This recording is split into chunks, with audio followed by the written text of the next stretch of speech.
새 계명을 너희에게 주노니 서로 사랑하라. 내가 너희를 사랑한 것 같이 너희도 서로 사랑하라. 너희가 서로 사랑하면 이로써 모든 사람이 너희가 내 제자인 줄 알리라. 누가 한 말이죠? 주님께서 요한을 통해서 우리에게 주신 말씀입니다. 강조하고 온 내용은 사랑하면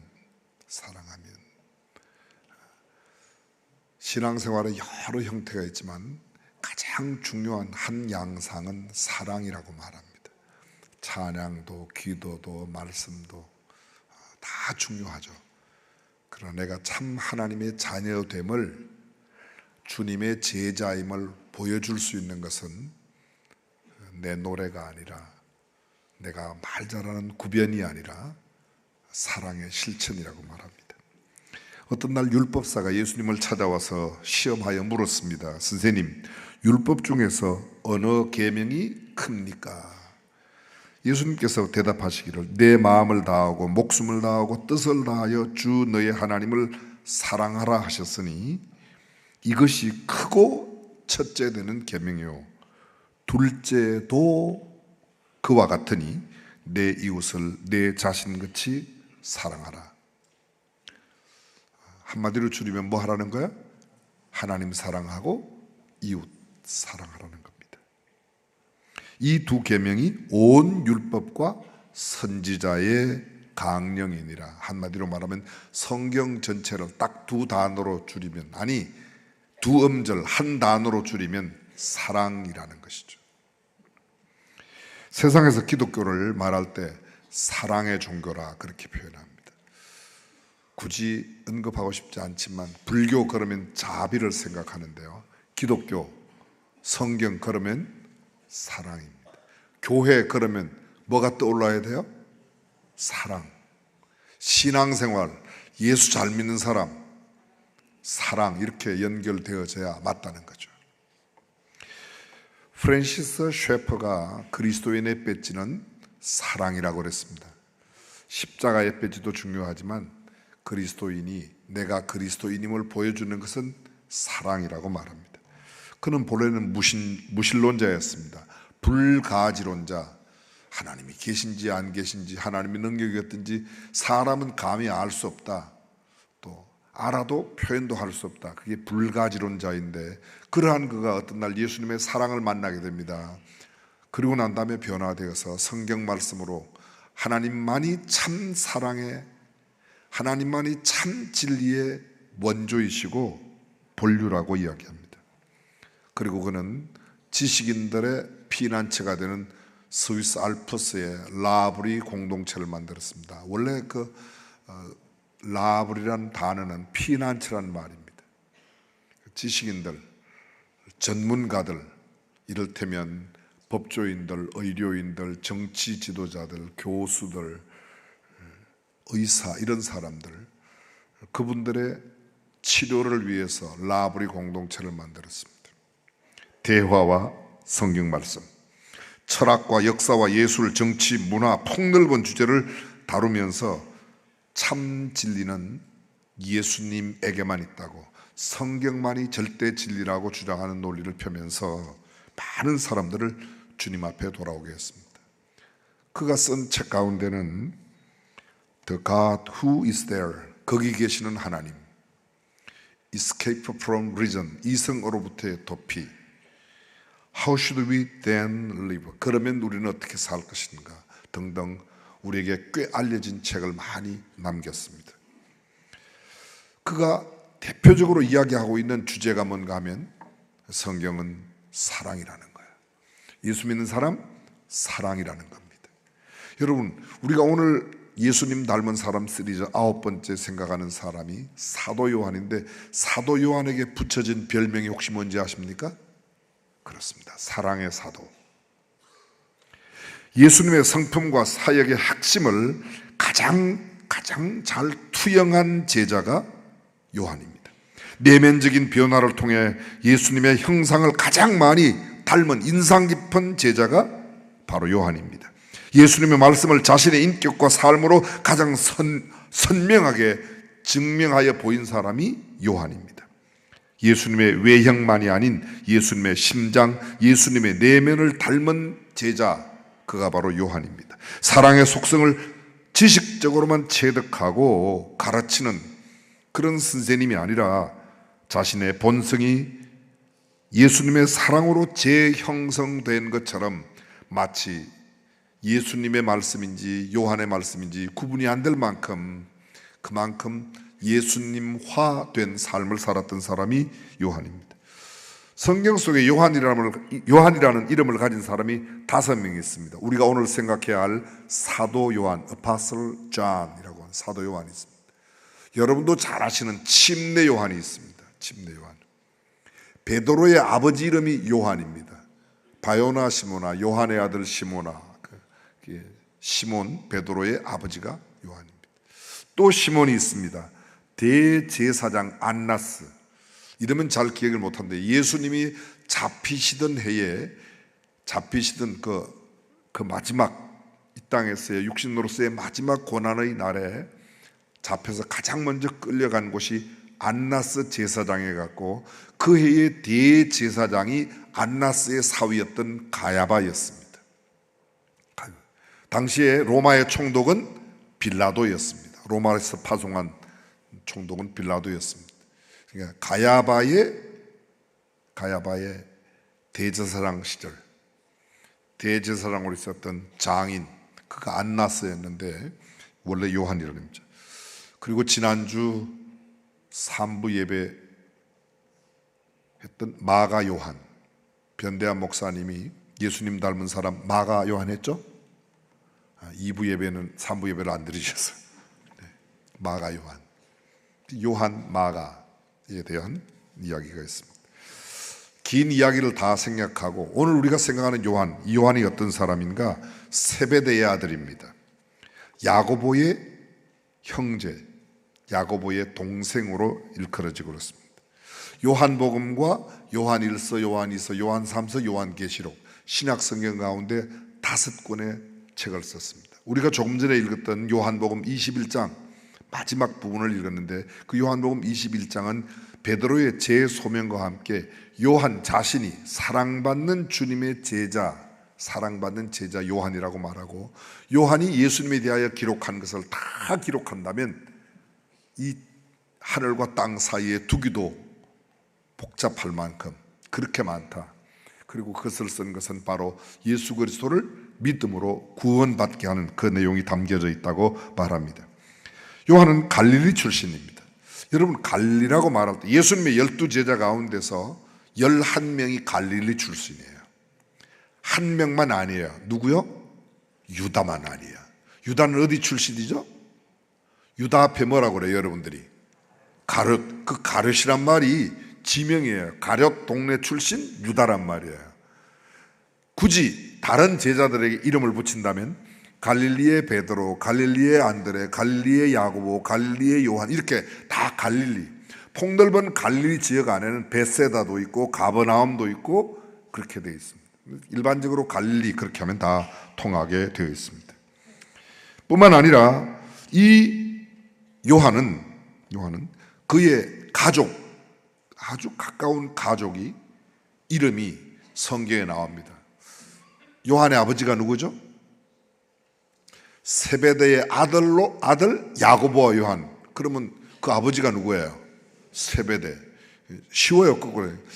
맨날 아브라함, 이삭, 야곱 이렇게 했는데 아브라함의 아들 이삭, 이삭의 아들 야곱. 야곱의 아버지는 누구죠? 세베대의 아들 야고보와 요한이니까 세베대라는 이름이 나옵니다. 성경에 보면 그 어머니가 나옵니다. 마태복음 27장 56절에 마태복음 그 중에는 막달라 마리아와 또 야고보와 요셉의 어머니 마리아와 또 세베대의 아들들의 어머니. 세베대의 아들들의 어머니 이건 또 뭐예요? 그죠? 성경 참 재미있게 표현. 세베대의 아내 이러면 되는데 세베대의 아들들의 어머니. 세베대의 아들이 누구라고 그랬어요? 야고보 요한. 그 요한의 어머니 이렇게 나와 있습니다. 그 다음 나오는 구절을 또 보시면 자 함께 읽습니다. 멀리서 바라보는 여자들도 있었는데 그 중에는 막달라 마리아와 또 작은 야고보와 요새의 어머니 마리아와 또 살로메 이 살로메가 세베대의 아내입니다. 세베대의 아내니까 요한의 어머니예요. 요한의 야고보 형제가 아니고요. 그 다음에 아버지, 엄마, 일가족 4명이 성경 속에 이름이 다 들어가 있어요. 여러분 성경 속에 이름 있는 분 손 한번 들어보세요. 저만 들었네, 그죠? 제가 영어 이름이 요셉이어서 요셉은 나옵니다. 이거 그냥 쪼크고요. 성경 속에 그 가족 4명 이름이 다 기록되어 있어요. 보통 인물이 아니라는 겁니다. 뿐만 아니라 이 요한 처음 원래 부름받은 장면이 요한복음 1장 35절 이하에 나오는데요. 그냥 설명을 하면 침례 요한이 자기의 2 제자와 함께 어떤 날 예수님을 바라봅니다. 그리고 예수님을 향해서 하나님의 어린 양이라고 그랬더니 그 이야기를 들었던 침례 요한의 제자가 예수님을 따라갔어요. 그 말은 야고보와 요한은 본래 침례 요한의 제자였는데 후에 예수님의 제자가 되었다. 그렇게 이야기하고 있는 겁니다. 그들이 어떻게 부름받았는가? 성경은 그렇게 보냈다는 이야기와 함께 마태복음 4장 19절 말씀부터 한번 보겠습니다. 4장 19절입니다. 21절을 제가 드렸더니 지금 19절은 너무 멀리 있어갖고 찾기가 조금 어려워요. 함께 읽습니다. 말씀하시되 나를 따라오너라 내가 너희를 사람 낚는 어부가 되게 하리라 하시니 계속해서요. 그들이 곧 그물을 버려두고 예수를 따르니라. 이게 누군가 하면 안드레와 베드로와 안드레가 부름받는 장면입니다. 20절 그들이 곧 그물을 버려두고 예수를 따르니라. 거기서 더 가시다가 다른 2 형제 곧 세베대의 아들 야고보와 그의 형제 요한이 그의 아버지 세베대와 함께 배에서 그물 깁는 것을 보시고 부르시니 그들이 곧 배와 아버지를 버려두고 예수를 따르니라. 그렇습니다. 안드레와 베드로 그리고 야고보와 요한은 함께 그물을 깁고 있는 가운데 부름을 받았다. 성경은 이렇게 이야기하고 있습니다. 동일한 내용을 담고 있는 마가복음 보게 되면 그들이 부름받자마자 예수님께서 이들을 데리고 가버나움으로 들어가시고 가버나움이 들어가시자마자 회당에 들어가셔서 가르치셨습니다. 부름받고 회당, 안식일의 회당에 들어가서 가르침을 받기 시작했다. 곧바로 훈련 가운데 있었다는 겁니다. 쉽게 다른 말로 표현하면 극적인 회심에 이를테면 정오의 빛보다 더 밝은 빛이 그들의 앞길을 막고 그를 거꾸로 떨어서 이렇게 결정적으로 부름받은 건 아니지만 그는 우리 주님께 부름받은 제자로서의 삶을 살았다는 겁니다. 그들이 가장 결정적으로 주님을 따르는 계기가 누가복음 5장 1절 이하야 11절에 나옵니다. 우리는 이미 잘 알고 있습니다. 베드로가 밤새도록 고기를 잡았지만 잡은 것이 없는 날 허탈한 아침에 그물을 깁고 있는데 예수님이 오셔서 베드로의 배 위에 올라가시고 배를 육지로부터 잠깐 뛰게 하고 말씀을 마치신 뒤에 깊은 곳에 가서 그물을 내려라. 그물을 던졌더니 고기를 에운 것이 10만화 그물이 찢어집니다.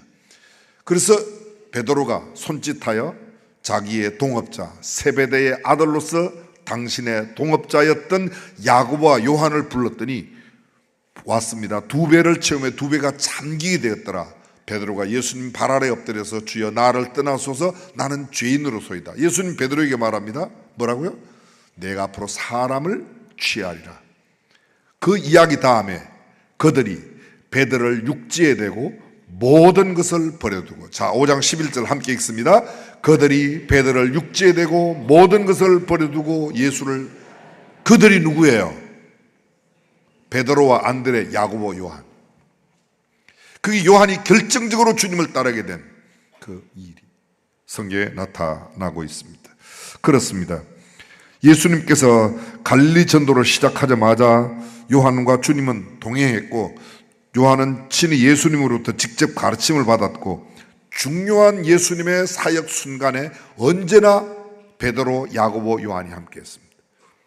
회당장 야이로의 12살 난 딸이 죽었을 때 다른 모든 제자들을 뒤로 하고 예수님은 3 제자를 데려가십니다. 베드로, 야고보, 요한. 변화산에 올라가실 때 다른 모든 제자들을 멀리 있었습니다. 그런데 가장 높은 곳에 베드로, 야고보, 요한 함께 데려갔습니다. 여러분 아십니까? 마지막 예수님께서 겟세마네 동산에서 기도하실 때 다른 모든 제자들은 여기에, 너희는 여기 있어. 그리고 돌 던질 만큼 거리로 떨어져서 예수님은 따로 기도하십니다. 그곳에 3명의 제자를 데려가요. 누구요? 베드로, 야고보, 요한. 언제나 중요한 모멘텀, 중요한 순간에 요한은 언제나 주님 곁에 있었습니다. 최후의 만찬을 준비하는 명령을 주님께서 누구에게 하셨죠? 성경은 이렇게 말합니다. 최후의 만찬을 준비할 것, 누가복음 22장 8절에 보면 성경에 이렇게 나와 있습니다. 누가복음 22장 8절. 예수께서 베드로와 요한을 보내시며 이르시되 가서 우리를 위하여 유월절을 준비하여 우리로 먹게 하라. 유월절 준비를 누구에게 시켜요? 베드로와 요한에게. 중요한 일을 베드로와 요한에게 맡깁니다. 그 다음 요한복음 13장 23절입니다. 요한복음 13장 23절 시작. 예수의 제자 중 하나 곧 그가 사랑하시는 자가 예수의 품에 의지하여, 자, 유월절 준비해요. 유월절, 마지막 유월절 주님의 최후의 만찬을 듣는 그 자리에 요한은 예수님의 품에 이렇게 기대어 있습니다. 품에 안겨 있는 모습. 그 다음 말씀 19장 26절입니다. 요한복음 19장 26절. 예수께서 자기의 어머니와 사랑하시는 제자가 곁에 서 있는 것을 보시고 자기 어머니께 말씀하시되 여자여 보소서 아들이라. 저를 잠깐 주목해 주십시오. 요한복음 19장은 예수님 지금 십자가 위에 달려 돌아가시는 그런 순간입니다.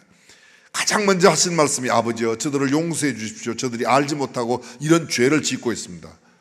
두 번째, 회개한 강도에게 내가 진실로 네게 이르노니 오늘 네가 나와 함께 낙원에 있으리라. 예수님께서 십자가 위에서 세 번째로 하신 말씀이 뭐죠? 바로 이 말씀입니다. 여자여 보소서 아들이니이다. 보라 내 어머니라. 지금 예수님이 십자가 위에서 예수님의 어머니를 바라보면서 여자여 보소서 아들이니이다. 그 다음에 요한에게 뭐라고요? 보라 내 어머니라.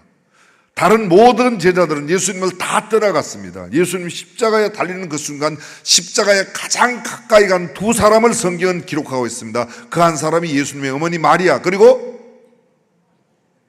요한이라고 이야기하고 있습니다. 그 요한에게 어머니를 부탁합니다. 마지막 순간에도 주님 제일 가까이 가 있는 요한의 모습을 우리는 이곳에서 만나게 됩니다. 그런데 성경을 참 읽다 보면 재미난 것이 이 요한이 성격이 이중적인 성격을 갖고 있어요. 다시 말하면 양면성을 갖고 있다는 말입니다. 또 하나의 한 면의 한 면의 그 성품은 어떤 면을 갖고 있냐면 굉장히 좀 소극적이에요. 좀 소심할 정도로 행동에 있어서 예수님께서 부활하셨을 때 이야기를 기록하고 있는 요한복음 20장 가보겠습니다. 요한복음 20장 1절. 안식 후 첫날 일찍이 아직 어두울 때에 막달라 마리아가 무덤에 와서 돌이 무덤에서 옮겨진 것을 보고 2절.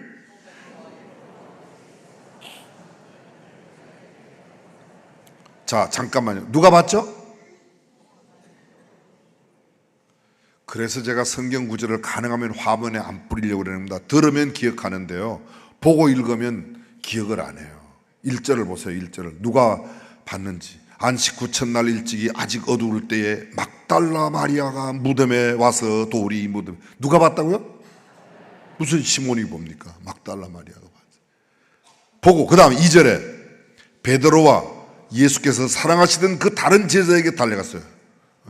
베드로에게 달려갔고 또 누구에게?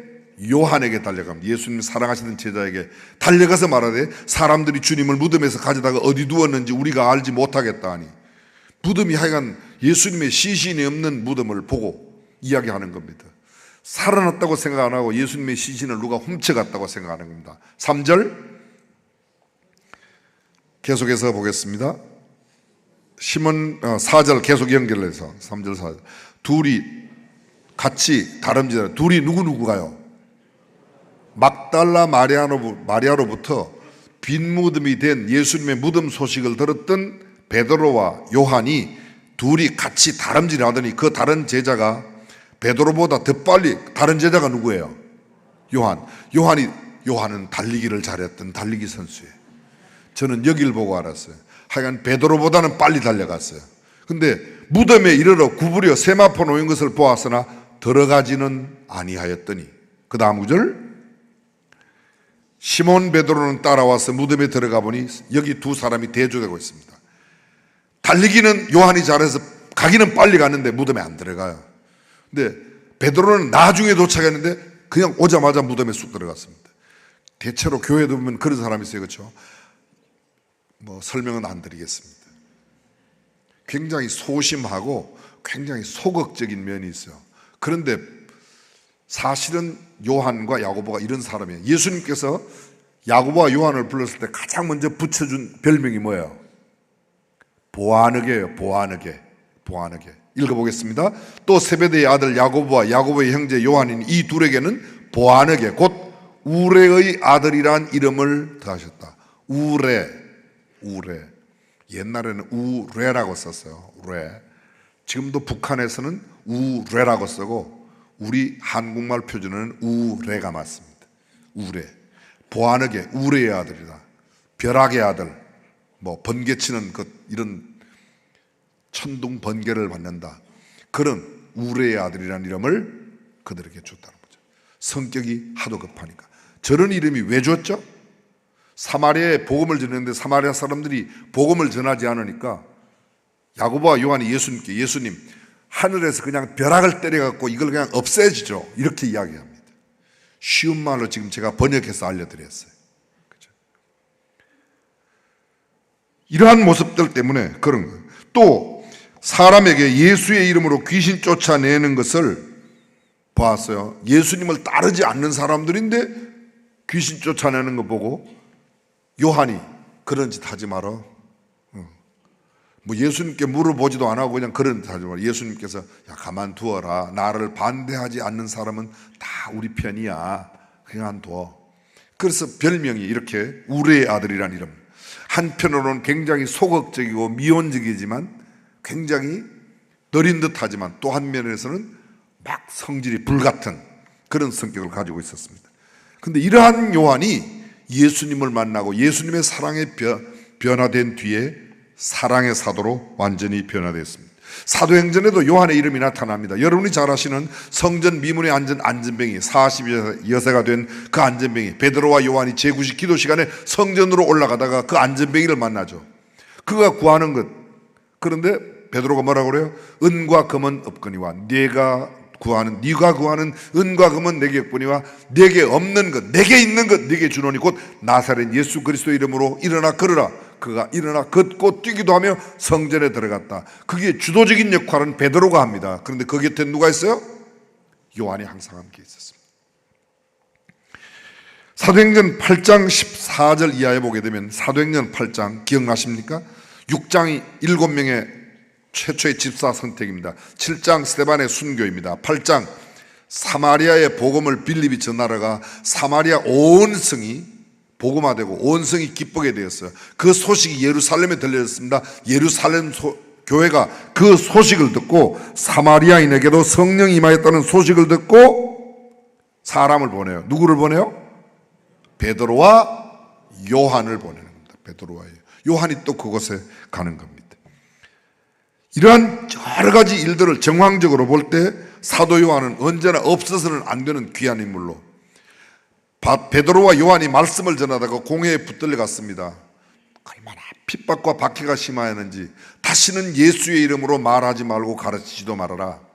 그리고 채찍질하고 내보내는데 그때 베드로와 요한이 공회 앞에서 한 이야기가 있습니다. 너희들 가운데 내 말 좀 들어봐. 오늘 우리가 너네 말 듣는 게 옳은가, 하나님의 말씀 듣는 것이 옳은가 생각해봐라. 우리는 보고 들은 바를 너희에게 전하지 아니할 수 없다 하고 예수 그리스도를 증거했습니다. 굉장한 위험 앞에서도, 어떤 위협 앞에서도, 자기네들을 박해하고 핍박하는 그 사람들 앞에서도 자신의 신앙을 그렇게 똑바로 전달할 수 있었던 그 사람이 바로 이 사도 요한이었다는 겁니다. 이 외에도 요한에 관한 이야기가 참 많이 있습니다. 요한의 전해 내려오는 전생에 의하면 요한이 불 가운데 던져졌지만 살아나온 이야기가 있습니다. 에베소 교회에 파송하여 사역했던 이야기, 여러분이 잘 알고 계시는 스무나 교회의 사도 요한의 후임으로 있었던 폴리카프의 이야기, 그 폴리갑 화형 가운데 한 가지만 짚고 넘어가겠습니다. 여러분, 초대교회부터 중세 때 이르기까지 화형이 많이 자행되었죠. 그 왜 화형했는지 혹시 아십니까? 사람을 죽이면 다르게 죽이죠. 왜 화형을? 불은 모든 것을 소멸한다고 그래서 사단과 악한 마귀 권세를 불로 태워 정결하게 한다. 그래서 이단들을 화형을 시켰던 겁니다. 그 화형의 의미가 그냥 단순히 아주 고통스럽게 죽인다 그런 것보다도 의미는 정하게 한다, 그런 의미로 그렇게 했던 것입니다. 그 이외에도 많은 이야기가 있습니다. 우리가 잘 알고 있는 요한은 마지막 반모섬의 유배가 되어 요한계시록을 기록하고 예수님의 12제자 가운데 자신의 생명의 수완을 다 살고 떠난 사람은 사도 요한밖에 없다고 말합니다. 그런데 요한이 어떻게 그렇게 예수님 닮은 사람으로 이야기되는가? 첫 번째, 요한에게 붙여진 이름, 하나님의 사랑의 사도라고 붙여진 것은 그가 직접 하나님으로부터의 사랑을 깨달은 사람이고 성경 속에 가장 많은 사랑을 언급한 사람이 요한입니다. 신약 성경에 사랑이라는 단어가 284번 나옵니다. 그 중에 84번을 요한이 기록했습니다. 마태복음에는 12번, 마가복음에는 7번, 누가복음에는 13번, 요한복음에는 49번. 상대적이 안 될 만큼 사랑에 관한, 요한복음과 요한 1, 2, 3서 요한계시록까지 합한다면 무려 84번 사랑을 언급함으로 하나님의 사랑이 얼마나 그를 감싸고 있었던가를 이야기합니다. 우리가 잘 알고 있는 God is love, 하나님은 사랑이시라 라는 메시지를 가장 선명하게 선포한 사람이 요한입니다. 그리고 그것을 가장 굳게 믿고 그것을 나눈 사람, 그가 요한입니다. 요한 1서 4장 19절, 우리가 사랑하면 그가 먼저 우리를 사랑하셨습니다. 하나님은 사랑인데 그분이 우리를 먼저 사랑하셨다고 하는 메시지를, 대전제를 선포하고 있습니다. 그의 사랑은 말과 입으로만 아니라 행동으로, 직접 행함과 진실함으로 했습니다. 요한일서 3장 16절, 그가 우리를 위하여 목숨을 버리셨으니 우리가 이로써 사랑을 알고 그 안 사랑을, 그가 사랑을 실천하도록, 형제들아 우리가 말과 혀로만 사랑하지 말고 행함과 진실함으로 사랑하자고 이야기하고 있습니다. 그렇습니다. 사랑은 뭐예요? 사랑은 동사예요. 사랑은 명사가 아니에요. 사랑은 입으로 하는 게 아니에요. 엄매 사랑해요, 이게 아니에요. 사랑은 행동으로 하는 거예요. 그를 위하여 직접 내가 희생하고 내 자신이 손해를 보며 드리는 것, 그것이 사랑입니다.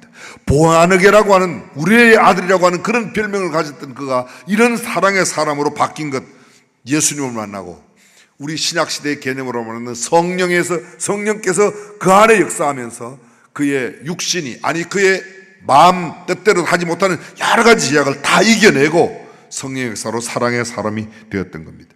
그는 사랑하는 까닭에 그의 사랑이, 사랑엔 두려움이 없다고 그러죠. 사랑하면 무서워하는 게 없어요. 그죠? 아버지가 나가지 말라 그래도 막 몰래 나가잖아요. 아버지도 두려워하지 않아요. 그렇죠?